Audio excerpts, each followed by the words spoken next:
Hi guys, welcome back to our YouTube channel Lavanya Classes. Indian Constitution Value first chapter BCom BBA ಅವ್ರಿಗೆ ಇಬ್ಬರಿಗೂ same concept ಇದೆ. ಇದು part 3 video. Already part 1 part 2 upload ಆಗಿದೆ, ಪ್ಲೇಲಿಸ್ಟ್ನ check ಮಾಡ್ಕೊಳ್ಳಿ. ಈಗ part 3 video basic structure of Indian constitution. Indian ಕಾನ್ಸ್ಟಿಟ್ಯೂಷನ್ಗೆ basic structure ಏನು ಅಂತ ಒನ್ ಬೈ ಒನ್ ನೋಡೋಣ. First point, supremacy of constitution. ಏನಿದು ಸುಪ್ರಮೆಸಿ ಆಫ್ ಕಾನ್ಸ್ಟಿಟ್ಯೂಷನ್ ಅಂದರೆ, constitution is the highest law of India. Constitution ಅನ್ನೋದೇ ಒಂದು ಹೈಯೆಸ್ಟ್ ಲಾ ಆಫ್ ಇಂಡಿಯಾ. ಪ್ರತಿಯೊಬ್ಬರು ಅಂದರೆ ಗೌರ್ಮೆಂಟು, ಪಾರ್ಲಿಮೆಂಟು, ಕೋರ್ಟ್ ಮತ್ತು ನಾವು ಸಿಟಿಸನ್ಸು, ನಾವು ಇಷ್ಟು ಜನನು ಕಾನ್ಸ್ಟಿಟ್ಯೂಷನ್ನ ಫಾಲೋ ಮಾಡಬೇಕು. ಇವಾಗ ಫಾರ್ ಎಕ್ಸಾಂಪಲ್, ಏನಾದರೂ ಪಾರ್ಲಿಮೆಂಟ್ ಬಂದು ಯಾವುದಾದ್ರೂ ಒಂದು ಫಂಡಮೆಂಟಲ್ ರೈಟ್ಸ್ ಅಗೇನೆಸ್ಟಾಗಿ ಲಾ ಏನಾದರೂ ಕ್ರಿಯೇಟ್ ಮಾಡುತ್ತೆ, ಕೋರ್ಟ್ ಏನು ಮಾಡುತ್ತೆ, ಕ್ಯಾನ್ಸಲ್ ಮಾಡುತ್ತೆ. ನಿಮ್ಗೆ ಆವಾಗಲೇ ಹೇಳಿದೆ ಅಲ್ವಾ, ಕೋರ್ಟ್ ಏನು ಮಾಡುತ್ತೆ, ಕ್ಯಾನ್ಸಲ್ ಮಾಡುತ್ತೆ. ಯಾಕಂದರೆ ಈ ಕಾನ್ಸ್ಟಿಟ್ಯೂಷನ್ನ ಯಾರ ಕೈಯಲ್ಲೂ ಚೇಂಜ್ ಮಾಡೋದಕ್ಕಾಗಲ್ಲ, ಪ್ರತಿಯೊಬ್ಬರೂ ಇದನ್ನು ಫಾಲೋ ಮಾಡಲೇಬೇಕು ಅಂತ. ಸೊ ಇದು ಸುಪ್ರಮೆಸಿ ಆಫ್ ಕಾನ್ಸ್ಟಿಟ್ಯೂಷನ್. ನೆಕ್ಸ್ಟ್ ಪಾಯಿಂಟ್ ಬಂದು rule of law. Rule of ಲಾಲಿ ಏನಿದೆಯೋ ಅದೇ ರೂಲು, ಅದನ್ನೇ ನಾವು ಫಾಲೋ ಮಾಡಬೇಕು ಅಂತ. ಈಗ ಈ ಲಾ ಮುಂದೆ ಯಾರೂ ಇಲ್ಲ, ಈವನ್ ಮಿನಿಸ್ಟರ್ ಆಗಲಿ, ಪೊಲೀಸ್ ಆಗಲಿ, ಯಾರಿದ್ರೂ ಈಕ್ವಲೇ. ಈಗ ನಾವು ಸಾಧಾರಣ ಜನ ಹೆಂಗೆ ಅದ್ರ ಮುಂದೆ ಲಾ ಮುಂದೆ ಇದ್ದೀವೋ ಅದೇ ಥರ ಮಿನಿಸ್ಟರ್ ಮತ್ತು ಪೊಲೀಸು ಎಲ್ಲನೂ ಅದೇ ಥರ ಇರಬೇಕು. ಅವ್ರಿಗೆ ಯಾವುದೇ ಥರ ಸ್ಪೆಷಲ್ ಟ್ರೀಟ್ಮೆಂಟ್ ಇರೋಲ್ಲ. ಎಲ್ಲರಿಗೂ ಅಂದರೆ ನಮ್ಮ ಎಲ್ಲ ಸಿಟಿಸನ್, ಇಂಡಿಯಾದಲ್ಲಿ ಎಷ್ಟು ಜನ ಸ್ಟೇ ಆಗಿದ್ದಾರೋ ಎಲ್ಲರೂ ಈಕ್ವಲ್ ಆಗಿ ಟ್ರೀಟ್ ಮಾಡ್ತಾರೆ, ಆಯಿತಾ. ಇವಾಗ ಒಬ್ಬ ಮಿನಿಸ್ಟರ್ ಏನೋ ಒಂದು ಕೊಲೆ ಮಾಡಿ ಒಂದು ಕ್ರೈಮ್ ಮಾಡಿಬಿಟ್ಟಿದ್ದಾನೆ ಅಂದ್ಕೊಳ್ಳಿ, ಅವನು ಸೇಮ್ ಪನಿಷ್ಮೆಂಟನ್ನು ಪನಿಷ್ಮೆಂಟನ್ನು ಸೇಮು ನಮಗೆ ಯಾವ ಥರ ಪನಿಷ್ಮೆಂಟ್ ಕೊಡ್ತಾರೋ ಅದೇ ಥರ ಪನಿಷ್ಮೆಂಟು ಮಿನಿಸ್ಟರ್ಗೂ ಕೂಡ ಕೊಡ್ತಾರೆ. ಅಂದರೆ ಲಾ ಮುಂದೆ ಯಾರು ದೊಡ್ಡವರಲ್ಲ, ಯಾರು ಚಿಕ್ಕವರಲ್ಲ ಅಂತ ಅರ್ಥ. Next point democracy. ಆಮೇಲೆ ನೆಕ್ಸ್ಟ್ ಬೇಸಿಕ್ ಸ್ಟ್ರಕ್ಚರು ಡೆಮೋಕ್ರಸಿ ಅಂದರೆ ನಾನು ನಿಮ್ಗೆ ಹೇಳಿದ್ದೆ ಏನಂದರೆ, ಪೀಪಲೇ ಎಲೆಕ್ಟ್ ಮಾಡ್ತಾರೆ ಲೀಡರ್ಸ್ನ 5 ವರ್ಷಕ್ಕೆ ಒಂದು ಸತಿ. ಅಂದರೆ ನಾವು ಎಲೆಕ್ಷನ್ನಲ್ಲಿ ವೋಟ್ ಮಾಡ್ತೀವಲ್ಲ, ಅದೇ ಥರ 5 ವರ್ಷಕ್ಕೆ ಒಂದು ಸತಿ ನಾವು ಎಲೆಕ್ಟ್ ಮಾಡ್ತೀವಿ. ಗವರ್ನಮೆಂಟು ಅದ್ರ ಬೇಸಿಸ್ ಮೇಲೇ ಲೀಡರ್ನ ಸೆಲೆಕ್ಟ್ ಮಾಡುತ್ತೆ. ಆಮೇಲೆ ಇವಾಗ ಯಾವುದೋ ಒಂದು ಪಾರ್ಲಿಮೆಂಟ್ ಬಂದುಬಿಟ್ಟು ಎಲೆಕ್ಷನನ್ನು ಕ್ಯಾನ್ಸಲ್ ಮಾಡ್ತೀನಿ ಅಂತ ಎಲ್ಲ ಹೇಳೋದಕ್ಕಾಗೋದಿಲ್ಲ. ಸೊ ಇದು ಥರ್ಡ್ ಪಾಯಿಂಟ್ ಬಂದು democracy. Next fourth point republic ಅಂತ ಅಂದರೆ, India has A elected president. ಅಂದರೆ ಇಂಡಿಯಾನ ಒಬ್ಬ ಪ್ರೆಸಿಡೆಂಟ್ನ ಎಲೆಕ್ಟ್ ಮಾಡುತ್ತೆ ಹೊರತು ಯಾವುದೋ ಒಬ್ಬ ರಾಜನೋ ಇಲ್ಲ ರಾಣಿನೋ ಎಲೆಕ್ಟ್ ಮಾಡೋದಿಲ್ಲ. ನಾನು ಆವಾಗಲೇ ನಿಮಗೆ ಹೇಳಿದ್ದೆ. ಮತ್ತು ಪೀಪಲೇ ಪವರ್ನ ಕೊಡೋದು. ಅಂದರೆ ನಾನು ನಿಮ್ಗೆ ಹೇಳಿದೆ, ನಾವೇ ಒಬ್ಬರಿಗೆ ವೋಟ್ ಹಾಕ್ತೀವಿ ಅಂತ. ಅಂದರೆ ನಾವು ಪವರ್ನ ಇನ್ನೊಬ್ಬರಿಗೆ ನಾವೇ ಕೊಡ್ತಾ ಇದ್ದೀವಿ. ಮತ್ತು ಇಲ್ಲಿ ಬಂದು ಪ್ರೆಸಿಡೆಂಟನ್ನ ಸೆಲೆಕ್ಟ್ ಮಾಡೋದು ಅವನು ಕ್ವಾಲಿಫಿಕೇಷನ್ ಮೇಲೆ ಹೊರ್ತು ಅವನು ಯಾವುದೋ ಒಂದು ರಾಯಲ್ ಫ್ಯಾಮಿಲಿ ಮೇಲೆ ಬಂದು, ಈಗ ಯಾವುದು ಮುಖೇಶ್ ಅಂಬಾನಿ ಮಗನ ಹೋಗ್ಬಿಟ್ಟು ಪ್ರೆಸಿಡೆಂಟ್ ಮಾಡೋದಕ್ಕಾಗಲ್ಲ. ಯಾಕಂದರೆ ಅವ್ನು ಯಾವುದೋ ರಾಯಲ್ ಫ್ಯಾಮಿಲಿ ಅಂತೆಲ್ಲನೂ ಪ್ರೆಸಿಡೆಂಟ್ ಮಾಡೋಕ್ಕಾಗಲ್ಲ. ಅದ್ರ ಬದಲು ಯಾವ್ಯಾವ ಒಬ್ಬ ವ್ಯಕ್ತಿ ಅವನೇನಾದರೂ ವೆಲ್ ಕ್ವಾಲಿಫೈಡ್ ಆಗಿದ್ದರೆ ಸಾಕು, ಅವನನ್ನು ಪ್ರೆಸಿಡೆಂಟ್ ಮಾಡ್ತಾರೆ. ಹಂಗಂದ್ರೆ ಬೀದಿಗೆ ಹೋಗೋರಿಗೆಲ್ಲ ಮಾಡಲ್ಲ. Next judiciary reviews. ಏನು ಜುಡಿಷಿಯರಿ ರಿವ್ಯೂಸ್ ಅಂತ ಅಂದರೆ, ಈಗ ಕೋರ್ಟ್ ಏನು ಮಾಡುತ್ತೆ ಅಂದರೆ ಲಾಸ್ ಎಲ್ಲ ಚೆಕ್ ಮಾಡುತ್ತೆ. ಯಾವ ಲಾಸ್ ಅಂದರೆ ಈ ಪಾರ್ಲಿಮೆಂಟಿಂದ ಆಗಿರೋದು ಮತ್ತು ಗವರ್ನಮೆಂಟ್ ಆ್ಯಕ್ಷನ್ಸ್ ಆಫ್ ಗೌರ್ಮೆಂಟಿಂದ ಆಗಿರೋ ಲಾಸ್ನ ಚೆಕ್ ಮಾಡುತ್ತೆ. ಚೆಕ್ ಮಾಡಿ ಅದರಲ್ಲಿ ಏನಾದರೂ ಅದೊಂದು ಸ್ವಲ್ಪ ಕಾನ್ಸ್ಟಿಟ್ಯೂಷನ್ ವಿರುದ್ಧ ಇದ್ದ, ಈಗ ರೂಲ್ಸ್ ಆ್ಯಂಡ್ ರೆಗ್ಯುಲೇಷನು, ಪಾಲಿಸೀಸು ಇದೇನು ಮಾಡಿದಾರೋ ಅದೇನಾದರೂ ಕಾನ್ಸ್ಟಿಟ್ಯೂಷನ್ ವಿರುದ್ಧ ಇದ್ದಲ್ಲಿ, ಇಲ್ಲ ಅಂದರೆ ಅದೇನೊಂದು ಪಾಲಿಸಿ ನಾವು ಕ್ರಿಯೇಟ್ ಮಾಡಿದ್ದಲ್ಲ ಅದರಿಂದ ಯಾರಿಗೋ ಒಬ್ಬರಿಗೆ ಅನ್ಯಾಯ ಆಗ್ತಿದೆ, ಮೋಸ ಆಗ್ತಾ ಇದೆ, ಇನ್ನೊಬ್ಬರು ಫ್ರೀಡಮ್ನ ಕಿತ್ಕೊಂಡಂಗೆ ಆಗ್ತಾ ಇದೆ ಅಂತ ಅಂದರೆ ಸುಪ್ರೀಂ ಕೋರ್ಟು ಮಖಾಮೂತಿ ನೋಡದೆ ಅದು ಏನೊಂದು ಲಾನ ಕ್ರಿಯೇಟ್ ಮಾಡಿರ್ತಾರೋ ಅದನ್ನು ಕಿತ್ತು ಎಸಿತಾರೆ. ಅರ್ಥ ಆಗ್ತಿದೆ ಅಲ್ಲ ನಿಮಗೆ? ಇಂಡಿಯನ್ ಕಾನ್ಸ್ಟಿಟ್ಯೂಷನ್ ಅಂದರೆ ಒಂದು 10-20 ಪಾಯಿಂಟ್ ಹಾಕೋಬಿಡಿ, ಆಯಿತಾ. ನಿಮ್ಗೆ ಏನು ಅರ್ಥ ಆಗುತ್ತೋ 10-20 ಪಾಯಿಂಟ್ ಹಾಕ್ಕೊಂಡು ಅವರು ಇಂಡಿಯನ್ ಕಾನ್ಸ್ಟಿಟ್ಯೂಷನ್ ಅಂತ ಕ್ವಶನ್ ಕೇಳಿದ ತಕ್ಷಣ ಅವ್ರು ಏನೇ ಕ್ವಶನ್ ಕೇಳಿ ಅದನ್ನು ಬರೆದ್ಬಿಟ್ಟು ಬನ್ನಿ, ಆಯಿತಾ. ಮಾರ್ಕ್ಸು ಸೇಮೇ ಕೊಡ್ತಾರೆ ನಿಮಗೆ. Next federalism. ಏನು ಅಂದರೆ ಪವರ್ ಏನಾಗಿರುತ್ತೆ, ಡಿವೈಡ್ ಆಗಿರುತ್ತೆ. ಸ್ಟೇಟ್ ಗೌರ್ಮೆಂಟು ಮತ್ತು ಸೆಂಟ್ರಲ್ ಗೌರ್ಮೆಂಟು ಎರಡಕ್ಕೂ ಏನಾಗುತ್ತೆ, ಅದರದೇ ಆದಂಥ ಅದು ಪವರ್ ಇರುತ್ತೆ. ಇವಾಗ ಸ್ಟೇಟ್ ಗೌರ್ಮೆಂಟು ಈಗ ಪೊಲೀಸ್ ರಿಲೇಟೆಡು ಮತ್ತು ಚಿಕ್ಕ ಜಾಬನ್ನು ನೋಡಿಕೊಂಡ್ರೆ, central government defence, army, navy ಇಂಥದನ್ನು ನೋಡ್ಕೊಳ್ಳುತ್ತೆ, ಓಕೆನಾ. Next secularism. Next point secularism ಅಂದರೆ ಏನು ಹೇಳಿದ್ದೆ, ಗೌರ್ನಮೆಂಟು ಎಲ್ಲ ರಿಲಿಜಿಯನ್ನು ಈಕ್ವಲ್ ಆಗಿ ಟ್ರೀಟ್ ಮಾಡಬೇಕು. ನೀನು ಆ ಕ್ಯಾಸ್ಟು ಬಾ ನಿಂಗೆ ಸ್ಪೆಷಲಾಗಿ ಟ್ರೀಟ್ಮೆಂಟ್ ಕೊಡ್ತೀನಿ ಅಂತ ಎಲ್ಲ ಹೇಳೋ ಹಾಗಿಲ್ಲ. ಎಲ್ಲರನ್ನೂ ಈಕ್ವಲ್ ಆಗಿ ಟ್ರೀಟ್ ಮಾಡಬೇಕು. ಆಮೇಲೆ ಇವಾಗ ಏನೋ ಒಂದು ಸ್ಕೀಮ್ಸ್ ಬಿಟ್ಟಿರ್ತಾರೆ ಅಂದ್ಕೊಳ್ಳಿ, ನಾನು ಇದೊಂದೇ ಇದಕ್ಕೆ ಇವಾಗ ಹಿಂದೂಗಳಾಗಿರಲಿ, ಲೈಕ್ ನಿಮಗೆ ಸ್ಕೀಮ್ಸ್ ಬಗ್ಗೆ ಹೇಳ್ತಿರೋದು. ಇವಾಗ ಏನೋ ಒಂದು ವ್ಯಾಪಾರಕ್ಕೆ ಲೋನ್ ಕೊಡ್ತೀನಿ ಅಂತ ಇರುತ್ತೆ, ನಾನು ಹಿಂದೂ ಕೊಡ್ತೀನಿ ಮುಸ್ಲಿಮ್ ಅವ್ರಿಗೆ ಕೊಡಲ್ಲ ಅಂತೆಲ್ಲ ಹೇಳೋಕ್ಕಾಗಲ್ಲ. ಪ್ರತಿ ಕ್ಯಾಸ್ಟ್ ಅವ್ರಿಗೂ ಲೋನನ್ನು ಸ್ಯಾಂಕ್ಷನ್ ಮಾಡಲೇಬೇಕು ಅವರು. ನೆಕ್ಸ್ಟು ಸೆಪರೇಷನ್ ಆಫ್ ಪವರ್ಸ್ ಏನಾಗಿರುತ್ತೆ ಅಂದರೆ ಡಿವೈಡ್ ಆಗಿರುತ್ತೆ. ಅಂದರೆ ಲೆಜಿಸ್ಲೇಟಿವ್, ಎಕ್ಸಿಕ್ಯೂಟಿವ್ ಮತ್ತು ಜುಡಿಷಿಯರಿ ಅಂತ 3 ಪಾರ್ಟ್ಸಲ್ಲಿ ಡಿವೈಡ್ ಆಗಿರುತ್ತೆ. ನೆಕ್ಸ್ಟ್ ಪಾಯಿಂಟ್ ಬಂದು ಫಂಡಮೆಂಟಲ್ ರೈಟ್ಸ್ ನಿಮಗೆ ಗೊತ್ತಿರುತ್ತಲ್ಲ, ಯಾವುದ್ಯಾವುದಂದರೆ basic right, equality, rights to equality, rights to freedom, rights to religion, rights to education. ಇದನ್ನು ಯಾವುದೂ ತೆಗೆಯೋದಕ್ಕಾಗಲ್ಲ, ಯಾಕಂದರೆ ಎಲ್ಲರಿಗೂ ಅದರದೇ ಆದಂಥದ್ದು ರೈಟ್ಸ್ ಇರುತ್ತೆ. ಇಷ್ಟರಲ್ಲಿ ಇವಾಗ ಯಾವ್ದಾವ್ದು ಹೇಳಿದೆ, ಈಕ್ವಾಲಿಟಿ, ಫ್ರೀಡಮು, ರಿಲಿಜಿಯನು, ಎಜುಕೇಷನು, ಆಯಿತಾ. ಅದರಲ್ಲಿ ಇದರಲ್ಲಿ ಯಾವುದಾದ್ರು ಒಂದು ಪಾಯಿಂಟ್ ಅಷ್ಟಾದರೂ ಚೇಂಜ್ ಆಗ್ಬೋದು. ಅದು ರೈಟ್ಸ್ ಟು ಈಕ್ವಾಲಿಟಿ ಇದೆ ಗೊತ್ತಾ, ಎಲ್ಲರೂ ಈಕ್ವಲ್ ಆಗಿರಬೇಕು. ಅದರಲ್ಲಿ ಇವ್ರು ಕ್ರಿಯೇಟ್ ಮಾಡಿದಲ್ಲ ಒಂದು ಅಮೆಂಡ್ಮೆಂಟ್ ಕೂಡ ಅಲ್ಲಾಡ್ಸೋದಕ್ಕಾಗಲ್ವಂತೆ, ಓಕೆನಾ. ಒಂದು ಕಡ್ಡಿಯಷ್ಟು ಕೂಡ ಒಂದು ಸ್ಪೆಲ್ಲಿಂಗು ಆ ಕಡೆ ಈ ಕಡೆ ಮಾಡೋದಕ್ಕಾಗಲ್ವಂತೆ ರೈಟ್ಸ್ ಟು ಈಕ್ವಾಲಿಟಿನಲ್ಲಿ. Next unity and integrity of the nation. ಅಂದರೆ ಇಂಡಿಯಾದಲ್ಲಿ ಎಲ್ಲರೂ ಯೂನಿಟಿಯಾಗೆ ಇರಬೇಕು, ಜಗಳ ಆಡಬಾರ್ದು. ಇವಾಗ ಯಾರೋ ಒಂದು ಕ್ಯಾಸ್ಟ್ ವಿಷಯಕ್ಕೆ ಸ್ಟೇಟಲ್ಲಿ ಜಗಳ ಆಗೋದಿರ್ಬೋದು, ಇಂಥದ್ದೆಲ್ಲ ಆಗಬಾರ್ದು. ಸೊ ಇದೇನು unity and integrity of nation. Next point, freedom and dignity of individual. Dignity ಅಂದರೆ ಏನು, ನಮಗೆ ನಾವು ರೆಸ್ಪೆಕ್ಟ್ ಕೊಟ್ಕೋಬೇಕು, ಹಾಗೆ ನಾವು ಇನ್ನೊಬ್ಬರಿಗೂ ರೆಸ್ಪೆಕ್ಟ್ ಕೊಡಬೇಕು. Every person must be respected and protected. ಅಂದರೆ ಪ್ರತಿಯೊಬ್ಬರು ರೆಸ್ಪೆಕ್ಟ್ ಕೊಡಬೇಕು, ಹಾಗೆ ಪ್ರೊಟೆಕ್ಟ್ ಮಾಡಬೇಕು. ಹ್ಯೂಮನ್ ಡಿಗ್ನಿಟಿ ಅನ್ನೋದು ಎಲ್ಲರಿಗೂ ಇರಬೇಕು. ಎಲ್ಲರಿಗೂ ಅವ್ರದ್ದೇ ಆದಂಥ ಪ್ರೈವಸಿ ಇರುತ್ತೆ, ಸೊ ಅದನ್ನು ರೆಸ್ಪೆಕ್ಟ್ ಮಾಡಬೇಕು. ಇವಾಗ ಇದಿಷ್ಟು basic structure of Indian constitution. ನಾನು ನಿಮಗೆ ಪಾಯಿಂಟ್ ಹೇಳಿ ಆಮೇಲೆ ಎಕ್ಸ್ಪ್ಲೇನ್ ಮಾಡಿದೆ ಗೊತ್ತಾ. ನೀವು ಹಾಗೇ ಮೇನ್ ಪಾಯಿಂಟ್ಸ್ ಹಾಕೊಂಡು ಹೋದ್ರೂ ಮಾರ್ಕ್ಸ್ ಕೊಡ್ತಾರೆ, ಯಾಕಂದರೆ ಇದು 40 ಮಾರ್ಕ್ಸಿಗೆ ಅಷ್ಟೇ. ಜಾಸ್ತಿ ತಲೆ ಕೆಡಿಸ್ಕೊಬಿಡಿ, ಓನಾಗಿ ಅಟೆಂಡ್ ಮಾಡಿ. ನೀವು ಸ್ಕೂಲ್ ಟೈಮಲ್ಲಿ ಓದಿರ್ತೀರ, ಅದನ್ನು ಸ್ವಲ್ಪ ಬರೆದು ಬನ್ನಿ. ಅದೇ ಫಿಲಮ್ ಸ್ಟೋರಿ ಬರೆದು ಎಲ್ಲನೂ ಮಾರ್ಕ್ಸ್ ಕೊಡೋಲ್ಲ, ಇವಾಗಲೇ ಹೇಳ್ತಾ ಇದ್ದೀನಿ. Next silent features of Indian constitution. ಏನು ಫೀಚರ್ಸ್ ಅಂತ ಅಂದರೆ, ಫಸ್ಟ್ ಬಂದು ಲಾಂಗೆಸ್ಟ್ ರಿಟರ್ನ್ ಕಾನ್ಸ್ಟಿಟ್ಯೂಷನ್ ಅಂತೆ ನಮ್ಮ Indian constitution. India has A most detailed return constitution in the world. ಅಂದರೆ ಎಲ್ಲ ಒಂದು ವರ್ಲ್ಡ್ಗೆ ಕನ್ಸಿಡರ್ ಮಾಡಿದ್ರೆ ನಮ್ಮ ಇಂಡಿಯನ್ ಕಾನ್ಸ್ಟಿಟ್ಯೂಷನ್ ತುಂಬ ಇನ್ ಡೀಟೇಲ್ ಆಗಿ ಬರ್ದಿರೋದಂತೆ. ಅದರಲ್ಲಿ ಪ್ರತಿಯೊಂದು ಚಿಕ್ಕದಿಂದ ಹಿಡಿದು ದೊಡ್ಡ ರೂಲ್ಸ್ ಗಂಟ ಪ್ರತಿಯೊಂದು ಇನ್ಕ್ಲೂಡ್ ಆಗಿರುತ್ತೆ. ಅಂದರೆ ಈಗ ನಾವು ಸಿಟಿಸನ್ ಬಗ್ಗೆ ಇರ್ಬೋದು, ಇಲ್ಲ ಗೌರ್ಮೆಂಟ್ ಏನು ಫಾಲೋ ಮಾಡಬೇಕು, ಏನು ಮಾಡಬಾರ್ದು, ಜುಡಿಷಿಯರಿ ಇರ್ಬೋದು, ಎಲೆಕ್ಷನ್ ಪ್ರೋಸೆಸ್ ಹೆಂಗಿರುತ್ತೆ, ಆಮೇಲೆ ಎಮರ್ಜೆನ್ಸಿ ಕೇಸಲ್ಲಿದ್ದಾಗ ಯಾವ ಥರ ಫಾಲೋ ಮಾಡಬೇಕು.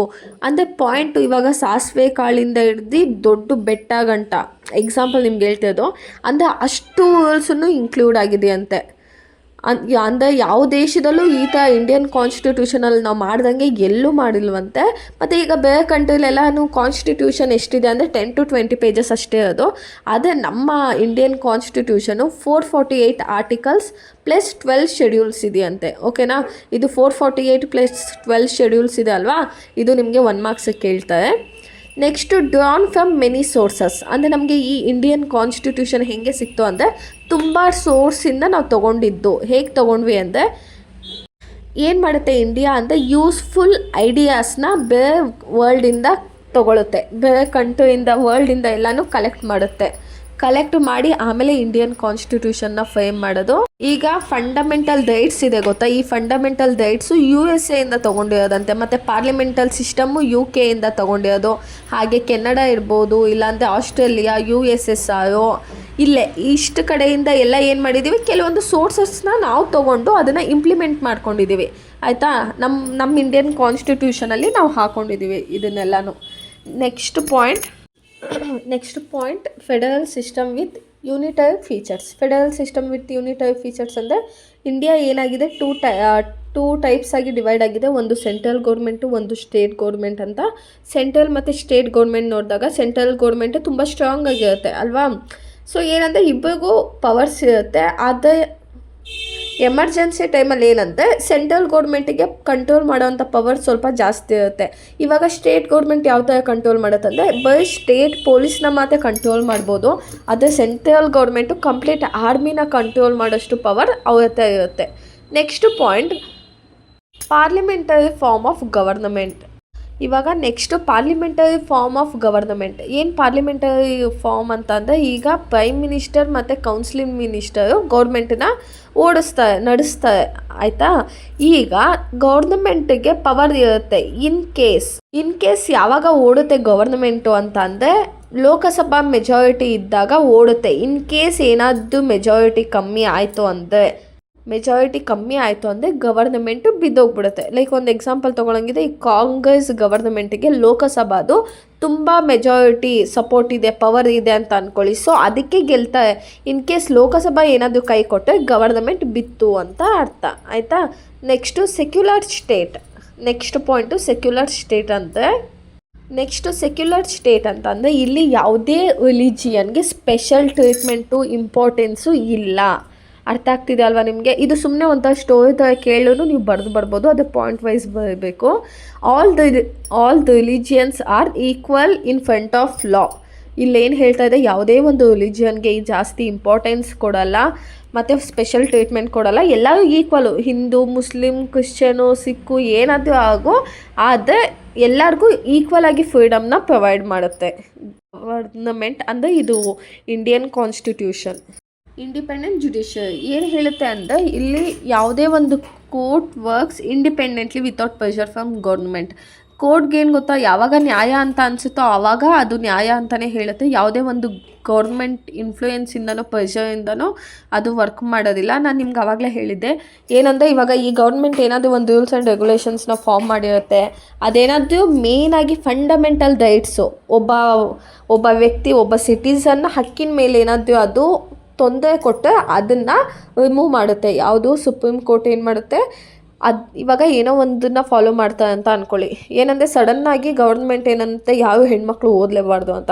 ಸೊ ಸುಪ್ರೀಂ ಕೋರ್ಟ್ ಏನು ಮಾಡುತ್ತೆ, ಆ ಪಾಲಿಸಿ ಇಲ್ಲ ಏನು ರೂಲ್ಸ್ ಮಾಡಿದೆ ಅದು ಕಿತ್ತೆಸೆಯುತ್ತೆ. ನೀನು ಯಾವನು ಹೇಳೋದಕ್ಕೆ?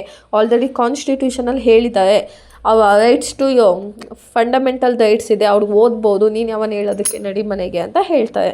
ನೆಕ್ಸ್ಟ್ ಪಾಯಿಂಟ್ ಬಂದು ಫಂಡಮೆಂಟಲ್ ರೈಟ್ಸ್. ಏನು ಫಂಡಮೆಂಟಲ್ ರೈಟ್ಸ್ ಅಂತ ಅಂದರೆ, ಫಂಡಮೆಂಟಲ್ ರೈಟ್ಸ್ ಅಂದರೆ ಗ್ಯಾರಂಟಿ ಕೊಡುತ್ತೆ. ಇಲ್ಲಿ ಏನು ಇಂಡಿಯನ್ ಕಾನ್ಸ್ಟಿಟ್ಯೂಷನು ಎಲ್ಲ ಸಿಟಿಸನ್ಗೆ, ಪ್ರತಿಯೊಬ್ಬರಿಗೂ ಆಯಿತಾ, ಬಡವನಿಂದ ಶ್ರೀಮಂತ ಗಂಟ ಈ ರೈಟ್ಸ್ ಇದೆ. ಯಾವ ರೈಟ್ಸ್ ಅಂದರೆ, ರೈಟ್ ಟು ಈಕ್ವಾಲಿಟಿ. ಅಂದರೆ ನಿನ್ಗೆ ಹೆಂಗೆ ಬೇಕೋ ಹಾಗೆ ನೀನು ಬದುಕ್ಬೋದು. ರೈಟ್ ಟು ಫ್ರೀಡಮ್, ನಿನಗೆ ಫ್ರೀಡಮ್ ಕೊಡ್ತಾನೆ. ನೀನು ಹೆಂಗಾದರೂ ರೈಟ್ ಟು ಎಜುಕೇಷನ್, ನೀನು ಎಷ್ಟಾದರೂ ಓದು. ರೈಟ್ ಟು ರಿಲಿಜನ್, ನೀನು ಇವತ್ತು ಹಿಂದೂ ಇದೆಯಾ, ನಾಳೆ ಕ್ರಿಶ್ಚಿಯನ್ ಆಗ್ತೀಯಾ, ಮುಸ್ಲಿಮ್ ಆಗ್ತೀಯಾ, ಏನಾದರೂ ಆಗು, ನಿನ್ನ ಇಷ್ಟ, ನಿನ್ನ ಲೈಫು ಅಂತ ಹೇಳುತ್ತೆ. ಈಗ ಎಜುಕೇಷನ್ ನೋಡಿದ್ರೆ 6 to 14 ಇಯರ್ಸು ಎಜುಕೇಷನ್ ಕೊಡಲೇಬೇಕು. ಆಮೇಲೆ ಇನ್ನೊಂದು ನೀವು ನೋಡಿರ್ತೀರ ಅನಿಸುತ್ತೆ, ಓದೋ ಮಕ್ಕಳಿಗೆಲ್ಲ ಕೆಲಸಕ್ಕೆ ತೊಗೊಳ್ಳೋ ಹಾಗಿಲ್ಲ. 18 ಇಯರ್ಸ್ ಬಿಲೋ ಇದ್ದವ್ರಿಗೆ ಏನಾದರೂ ಕೆಲಸಕ್ಕೆ ತೊಗೊಂಡ್ರೆ ಫೈನ್ ಹಾಕ್ತಾರೆ ಓನರ್ಗಳಿಗೆ ಆಯಿತಾ. Next fundamental duties. Next point fundamental duties. ಏನು ಡ್ಯೂಟೀಸ್ ಅಂದರೆ ನಾನು ನಿಮ್ಗೆ ಹೇಳಿದೆ, ಇವಾಗ ನಿಮಗೆ ಗೈಡ್ಸ್ ಇರುತ್ತೆ ಹೋಗ್ಬಿಟ್ಟು 4 ಜನದ ಮುಂದೆ ಮಾತಾಡೋಕ್ಕೆ. ಹಾಗಂತ ನಿಮಗೆ ಕೆಲವೊಂದು ಡ್ಯೂಟೀಸು ಇರುತ್ತೆ. ಏನಂದರೆ, ಇನ್ನೊಬ್ಬರಿಗೆ ಅವಮಾನ ಮಾಡಬಾರ್ದು, ಕೆಟ್ಟ ಮಾತಲ್ಲೆಲ್ಲ ಮಾತಾಡಬಾರ್ದು, ಇದು ನಿಮ್ಮ ಡ್ಯೂಟೀಸು, ಹಾಗೆಲ್ಲ ಮಾಡಬಾರ್ದು ಅಂತ. ಹಾಗೆಯೇ ಎಲ್ಲ ಸಿಟಿಸನ್ನು ಕೂಡ ಅವ್ನ ಡ್ಯೂಟಿನ ಫಾಲೋ ಮಾಡಬೇಕು. ಈಗ ಫಾರ್ ಎಕ್ಸಾಂಪಲ್ ಫ್ಲ್ಯಾಗ್ ಎಲ್ಲೋ ಬಿತ್ತು, ನಮ್ಮ ಇಂಡಿಯನ್ ಫ್ಲ್ಯಾಗಿಗೆ ನಾವು ಕೊಡೋವಂಥ ರೆಸ್ಪೆಕ್ಟ್ ಇರ್ಬೋದು, ಮತ್ತು ಫ್ರೀಡಮ್ ಫೈಟರ್ಸ್ಗೆ ಕೊಡೋವಂಥ ರೆಸ್ಪೆಕ್ಟ್ ಇರ್ಬೋದು. ಸೊ ಇದನ್ನೆಲ್ಲ ಏನು ಡ್ಯೂಟೀಸ್ ನಾವು ಕಾಪಾಡಬೇಕು. ನಾವು ಕಾಪಾಡದೆ ನಾವೇ ಕಿಂಡಲ್ ಮಾಡೋ ಹಾಗಿಲ್ಲ. Next point universal adult. ಏನಂತ ಯೂನಿವರ್ಸಲ್ ಅಡಲ್ಟ್ ಅಂದರೆ 18 ಇಯರ್ಸ್ ಕಂಪ್ಲೀಟ್ ಆದಮೇಲೆ ಎಲ್ಲರೂ ವೋಟ್ ಹಾಕ್ಬೋದು. ಯಾವುದೇ ರೀತಿ ಡಿಸ್ಕ್ರಿಮಿನೇಷನ್ ಮಾಡೋಂಗಿಲ್ಲ. ಕ್ಯಾಸ್ಟ್ ಮೇಲೆ ಇರ್ಬೋದು, ನೀನು ಹುಡುಗಿ ಹೋಗಿ ಪಾತ್ರೆ ತೊಳಿ ಹೋಗು, ನೀನು ವೋಟ್ ಹಾಕ್ಬೇಡ ಅನ್ನೋದಿರ್ಬೋದು, ನಾನು ಶ್ರೀಮಂತ ನಾನು ಯಾಕೆ ವೋಟ್ ಹಾಕ್ಲಿ ಅನ್ನೋದು, ಈ ಥರ ಯಾವುದು ಮಾಡಬಾರ್ದು. ಆಮೇಲೆ ಹೋಗೋ ನೀನು ಕಪ್ಪಗಿದೆಯಾ ವೋಟ್ ಹಾಕ್ಬೇಡ ಅನ್ನೋದು, ಈ ಥರ ಎಲ್ಲ ಯಾವುದು ಮಾಡ್ತಾರಾ, ಆ ಥರ ಮಾಡೋ ಹಾಗಿಲ್ಲ. ಇವಾಗ ಅವ್ನು ಕೋಟ್ಯಾಧೀಶ ಆಗಿರಲಿ, ಕೂಲಿ ಕೆಲಸ ಮಾಡಲಿ, ಇಬ್ಬರಿಗೂ ಈಕ್ವಲ್ ರೈಟ್ಸ್ ಇದೆ ವೋಟ್ ಹಾಕೋದು. ನೀವು ನೋಡಿರ್ತೀರ ಅನಿಸುತ್ತೆ, ವೋಟಿಂಗ್ ಟೈಮಲ್ಲಿ ಲಾಸ್ಟ್ ಟೈಮ್ ಮೈಸೂರು ರಾಜ ಬಂದುಬಿಟ್ಟು ಕ್ಯೂವಲ್ಲಿ ನಿಂತ್ಕೊಂಡು ವೋಟ್ ಹಾಕ್ಬಿಟ್ಟು ಹೋಗಿದ್ದು. ಅಂದರೆ ಲಾ ಮುಂದೆ ನೀವೇನು ಅಲ್ಲ ಅಂತ ಅರ್ಥ, ಓಕೆನಾ. ಎಲ್ಲರೂ ಈಕ್ವಲ್ ಆಗಿ ಬಂದುಬಿಟ್ಟು ನಾನು ಶ್ರೀಮಂತ ಬಡವ ಅನ್ನೋದು ಬಿಟ್ಟು ಎಲ್ಲರೂ ವೋಟ್ ಹಾಕಬೇಕು. Next point single citizenship. ಏನು ಸಿಂಗಲ್ ಸಿಟಿಸನ್ಶಿಪ್ಪು ಅಂದರೆ ನಿಮಗೆ ಒಂದೇ ನೀವು ಇಂಡಿಯನ್ ಅಂದರೆ ನಿಮಗೆ ಒಂದು ಸಿಟಿಸನ್ಶಿಪ್ ಮಾತ್ರ ಕೊಡ್ತಾರೆ ಆಯಿತಾ. ಇವಾಗ ಸಿಟಿಸನ್ ಆಫ್ ಇಂಡಿಯಾ ಅಂತ ಹೇಳ್ತಾರೆ ಹೊರತು ಸಿಟಿಸನ್ ಆಫ್ ಕರ್ನಾಟಕನೋ ಸಿಟಿಸನ್ ಆಫ್ ತಮಿಳ್ನಾಡು ಅಂತಲೋ ಹೇಳೋದಿಲ್ಲ, ಓಕೆನಾ. ಇವಾಗ ನೀವು ಯಾವುದೋ ಒಂದು ಕಂಟ್ರಿ ಜೊತೆ ಒಂದು 10 ಕಂಟ್ರಿ ಬಂದಿರುತ್ತೆ ಅಂದ್ಕೊಳ್ಳಿ, ನೀವು ಏನೋ ಒಂದು ರೆಪ್ರೆಸೆಂಟ್ ಮಾಡೋಕ್ಕೆ ಹೋದಾಗ ನಾವು ಸ್ಟೇಟ್ ಹೆಸರು ಹೇಳಲ್ಲ, ಎಲ್ಲಿನವ್ರು ನೀವು ಅಂದರೆ ಇಂಡಿಯಾ ಅಂತ ಹೇಳ್ತೀವಿ ಅಲ್ವಾ. ಸೊ ಅದಕ್ಕೇ ಸಿಟಿಸನ್ಶಿಪ್ಪು ನಿಮಗೆ ನೋಡಿರ್ತೇವೆ ಅನಿಸುತ್ತೆ. ಈ ಪಾನ್ ಕಾರ್ಡ್ ಎಲ್ಲ ಬಂದ್ಬಿಟ್ಟು ಒಂದೊಂದೇ ಬರೋದು, ಆಧಾರ್ ಕಾರ್ಡು ಪಾನ್ ಕಾರ್ಡ್ ಎಲ್ಲನೂ 4 ಕೊಡ್ತಾರಾ? ಕೊಡೋದಿಲ್ಲ ಆಯಿತಾ. So single citizenship. Next emergency provisions. ಏನು ಎಮರ್ಜೆನ್ಸಿ ಪ್ರಾವಿಷನ್ಸ್ ಅಂದರೆ ಸಡನ್ನಾಗಿ ಏನೋ ಒಂದು ದೊಡ್ಡದಾಗಿ ಒಂದು ಆಗೋಯ್ತು ಅಂತ ಅಂದರೆ ಅವಾಗ ಸೆಂಟ್ರಲ್ ಅವ್ರಿಗೆ ಪವರ್ ಇರುತ್ತೆ ಫೇಸ್ ಮಾಡೋದಕ್ಕೆ. ಇವಾಗ ಇದಕ್ಕಿದ್ದಂಗೆ ಭೂಕಂಪ ಆಯಿತು, ಇಲ್ಲ ಇದು ಕೇರಳನೇ ಕೊಚ್ಕೊಂಡು ಹೊಂಟೋಯ್ತು. ಸೊ ಅವಾಗ ಏನು ಮಾಡುತ್ತೆ, ಸೆಂಟ್ರಲ್ ಗೌರ್ಮೆಂಟು ಆ್ಯಕ್ಷನ್ ತೊಗೊಳುತ್ತೆ. ಓಕೆನಾ. ಇವಾಗ ಇದಿಷ್ಟು ಕಾನ್ಸೆಪ್ಟ್ ಇಷ್ಟ ಆಯ್ತಲ್ವ. ಈಗ ನೆಕ್ಸ್ಟು ಇನ್ನು 2 ಕಾನ್ಸೆಪ್ಟ್ ರಿಮೈನಿಂಗ್ ಇದೆ, ನೆಕ್ಸ್ಟ್ ಪಾರ್ಟಲ್ಲಿ ಅಪ್ಲೋಡ್ ಮಾಡ್ತೀನಿ. ವಿಡಿಯೋ ಇಷ್ಟ ಆದರೆ ಲೈಕ್ ಮಾಡಿ, ಶೇರ್ ಮಾಡಿ. ಆ್ಯಂಡ್ ನೋಟ್ಸ್ ಬಂದು ನಿಮಗೆ ಡಿಸ್ಕ್ರಿಪ್ಷನಲ್ಲಿ ಇನ್ಸ್ಟಾಗ್ರಾಮ್ ಐಡಿ ಹಾಕಿರ್ತೀನಿ, DM ಮಾಡಿ ನೋಟ್ಸ್ ಸೆಂಡ್ ಮಾಡ್ತೀನಿ. ಅದೇ ನೋಟ್ಸ್ ಯಾವಾಗ ಸೆಂಡ್ ಮಾಡೋದಂದರೆ ಕಂಪ್ಲೀಟ್ 3 ಚಾಪ್ಟರ್ಸ್ ಕಂಪ್ಲೀಟ್ ಆಗುತ್ತಲ್ವಾ, ವಿಡಿಯೋ ಅಪ್ಲೋಡ್ ಮಾಡಿ ಕಂಪ್ಲೀಟ್ ಆದಮೇಲೆ ನೋಟ್ಸ್ ಕಳಿಸೋದು. ಯಾಕಂದರೆ ಡೈರೆಕ್ಟಾಗಿ ನೋಟ್ಸ್ ಓದೋದು ನಿಮ್ಗೆ ಅರ್ಥ ಆಗೋಲ್ಲ. ವಿಡಿಯೋ ಒಂದ್ಸತಿ ಕೇಳಿ ನೋಟ್ಸನ್ನ ಓದಿದ್ರೆ ಕಂಪ್ಲೀಟಾಗಿ ನಿಮ್ಗೆ ಅರ್ಥ ಆಗುತ್ತೆ. Thank you guys, keep watching. Next ಕಾನ್ಸೆಪ್ಟ್ನ ನೆಕ್ಸ್ಟ್ ಪಾರ್ಟಲ್ಲಿ ಅಪ್ಲೋಡ್ ಮಾಡ್ತೀನಿ.